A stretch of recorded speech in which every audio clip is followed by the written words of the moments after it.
أهي الأيام تعصب بشعب أعزل؟ أم أن القدر قد أنصفهم لتجاورهم دولة بنيانها القتل ووسيلتها سفك الدماء؟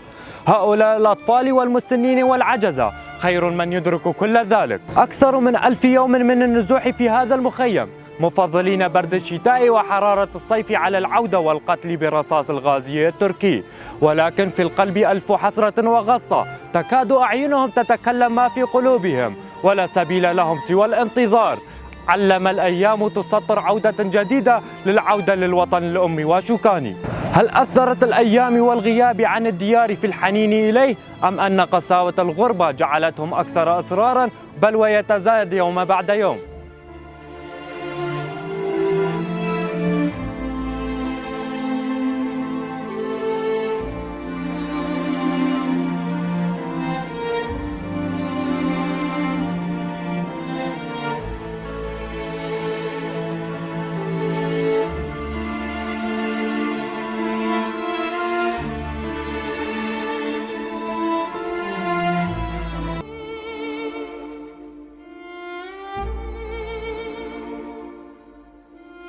السبب التهجير يا أستاذ الله، يعني المكان محتل وتهجرنا أكثر من مرة حتى جينا على المخيم، وصارنا 3 سنين وهي الرابعة قاعدين، وشوفت عينك مدح. والله نعاني من الحر ومن العطش ومن العمل ومن كل شيء، واحنا قاعدين بنفس الوقت هون. بس أحسن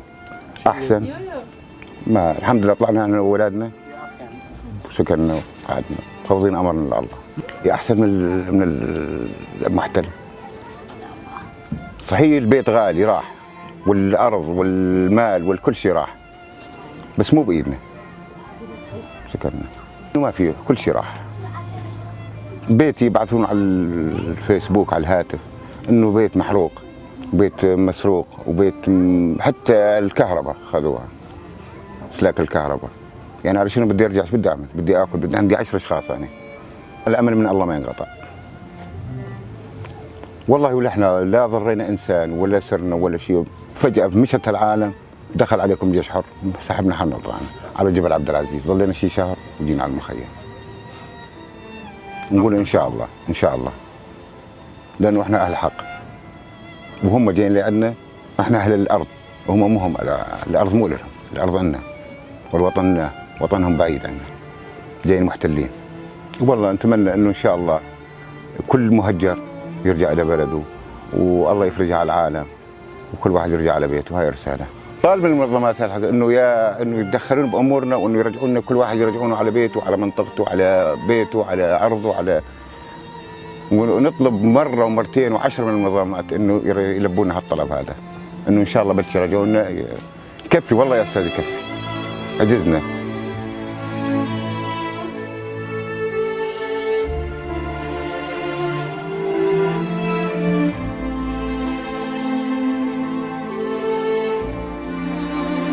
هالأحداث وهالمخاطر وهالضرب وهالكون، يعني هذا اللي خلينا الأسباب، يعني خايفين على أولادنا، خايفين على أزواجنا، خايفين من حالة الحرب يعني. وطلعنا برات بيوتنا وتركنا كل شيء ورا، تركنا أراضينا، بيوتنا كلها تركناها من حالة الخوف والخطر على أولادنا. يعني ليه احنا نريد نظل بهالحالة هذه؟ ليه؟ احنا جوا خطر، جوا ليلون قاعدين.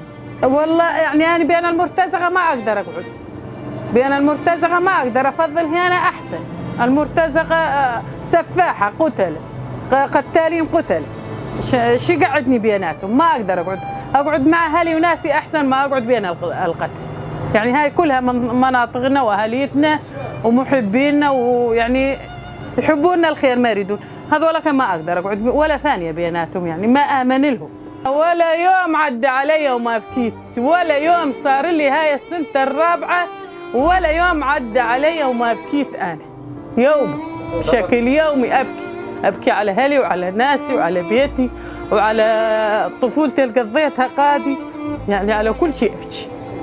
ولا يوم صار لي 4 سنوات بس السنة هاي دخلت علينا، ولا يوم ما بكيت، كلها بكي. خليت ناس قادي وهين، صرت ويلي هين ويلي القادي، ما عاد نعرف وين نسي. ليه متى الحياة تريد تستمر هيك؟ ايش يريدون من بعضهم؟ احنا بشر وهم بشر، شنو اللي يريدون؟ هم بدولة واحنا بدولة، يعني شنو اللي يريدون؟ شنو يريدونه منا؟ اللي يريدونه منا شنو؟ مو حرام آخرتنا كلنا للموت. أكيد الأمل موجود، ونقول من ساعة لساعة فرج ورحمة، بل إن شاء الله يفرجها علينا وعلى جميع أمته، مو بس علينا، على كل البلاد. إن شاء الله يفرجها علينا ونرجع إن شاء الله على بيوتنا. عندنا أمل برب العالمين كبير، مو بالبشر، برب العالمين إن شاء الله إنه يرجعنا على بيوتنا.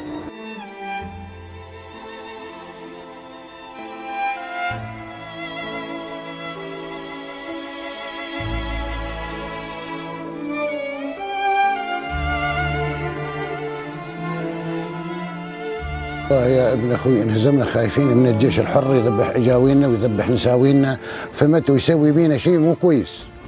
والله هذه هي السالفه.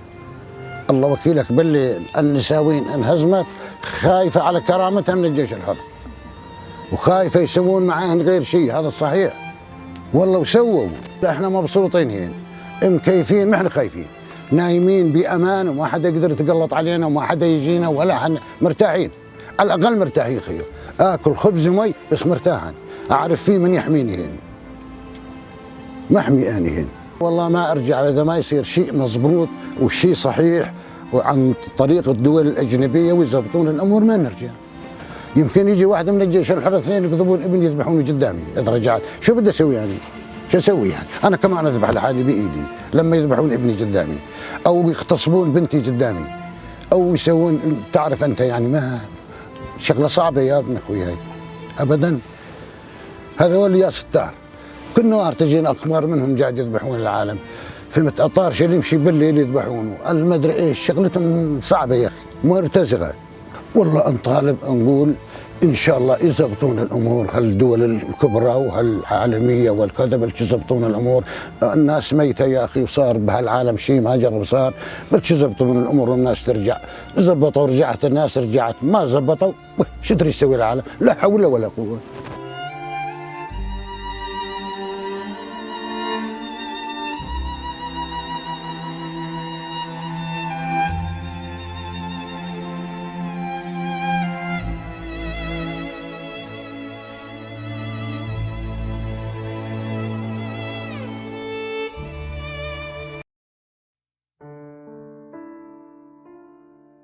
طبعا نزوحنا كانت هو نزوح من سري كانينا، كان نزوح جماعي، لأنه العدو هو كان عدو شرس وكان يستهدف كل المكونات بالمنطقة موجودة، ما كان يفارق ما بين الطفل والمرأة ولا حتى المدنيين أو عسكريين. بهالسبب هذا صارت خوف على شعبنا، شعب سريكانية. في بعض منهم قاموا ورجعوا على بيوتهم، أما قاموا باستهدافهم، قاموا باختطافهم، قاموا حتى كمان في بعض منهم انقتلوا بمنطقة سرغ بعد رجوعهم. في بعض منهم حتى كمان طالبوا فدية منهم. مشان هالشيء هذا طبعا الشعب خافوا ما بقى رجعوا على مدينة سريكانية. وحاليا هو مدينة سريكانية يعتبر هو مدينة أشباح حسب ما معلومات موجودة، واللي موجودين هلا بسريكانية هن لا يقل أكثريتهم هن طبعا يسموا حالهم إنه جيش الوطني أو جيش الحر أو شيء، لا ما في هيك شيء. طبعا هن هلا الموجودين بسريكانية هلون كلهم هن من دواعش، وحتى كمان من الجيش العصابات اللي هن راديكالية وموجودين بقائمة الإرهاب. طبعا نحن هلا اللي موجودين في سريكانية كشعب سكان لا يقل من 2 أو 3%. طبعا هن هدول اللي موجودين كمان مجبورين نضلوا هنيك، وفي بعض منهم حابين يطلعوا كمان ما بيقدروا يطلعوا. هلا الشعب اللي موجود بسريكانية هن هدول عوائل العصابات المسلحة اللي احتلوا مدينة سريكانية. في بعض منهم عراقيين، في بعض من عوائل الدواعش، وحتى كمان في ثبوتيات انه ارتفعت بعض الرايات على دوار جوزي، وكمان في بمنطقة اسمها حوارنا بمدينة سريكانية. المنطقة هذه كلها موجودين فيها دواعش وعصابات مسلحة للراديكالية الإرهابية. طبعا الشعب لحد الآن عم ما زال نحن قاعدين هنا في المخيمات